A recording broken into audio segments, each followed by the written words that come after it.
As far as I can see, there's a sort of budget of two halves. One is the economic forecasts, which are almost entirely bad.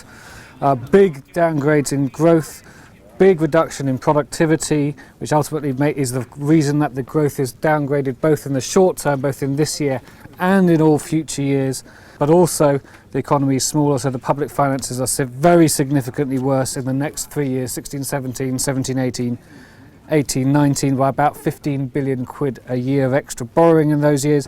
For big business and multinationals, it's almost all tax increases. There's a lot of tax increases in there. The diverted profit tax, so that's going to go up. Restrictions on interest deductibility, so that you can only deduct 30% from your UK earnings.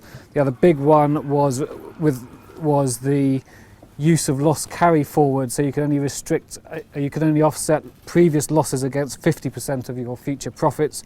So for big companies with profits over 5 million, those two will appear to be raising quite a lot of money. And then offsetting that, there's another reduction in the corporation tax rate to 17%. So that's the sort of the measure for big business. And then there's quite a lot of tax cuts for smaller businesses.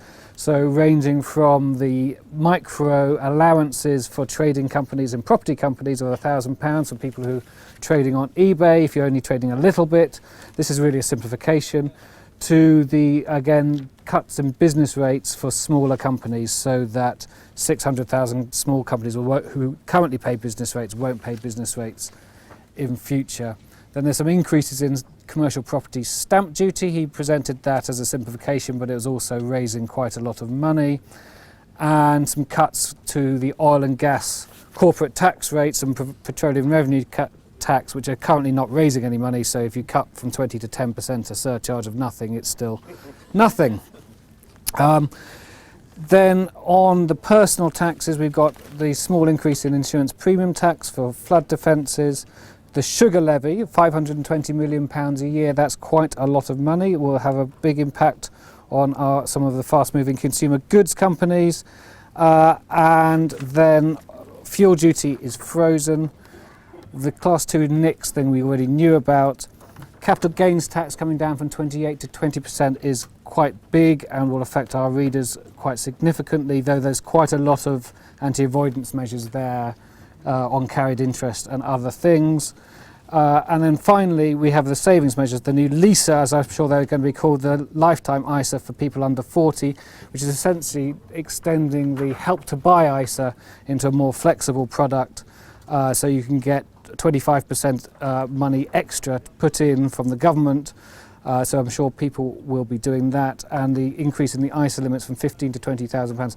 These will not cost a lot of money now because you're still paying it out of taxed income, but it will have very significant budgetary costs outside the range of the forecast. So this is so that future governments will pay for this, but I'm sure that doesn't cost very much right now. And then finally, we've got yet more increases in the personal allowance as we had expected. So basically, it's bad for Britain as a whole because the economic numbers are bad for big business, and better for savers and small business. And this is essentially the OBR has written lots of this, haven't they, by changing their forecast. And so from the autumn statement, the OBR is enormously helpful. Yeah. So one figure we need to work out, there was a £27 billion giveaway that the OBR gave the Chancellor. It'd be very quick to work out what the takeaway this is. It's going to be a lot bigger than 27 billion. It's going to be in the 50 to 60 to 70 billion. So there's a flip-flop by the OBR. Flip-flop by the OBR, yeah. I don't have the remotest idea what's suddenly going to affect this gigantic change from, what is it, 25 billion deficit to a 10 billion. Yeah, so there's that 2019-20 consolidation year, which is the year before the election, is going to be very difficult. So that then needs some scrutiny of that year for certain. So we really need to do more on the sugar tax because that's a big. Yeah, that's 520 million. Yeah. It's a lot of money. Talk to the companies' jobs. I mean, tax on poor as well. Okay, well that's really helpful as an outline. Any other quick comment? Okay, so let's get to work. Let's go.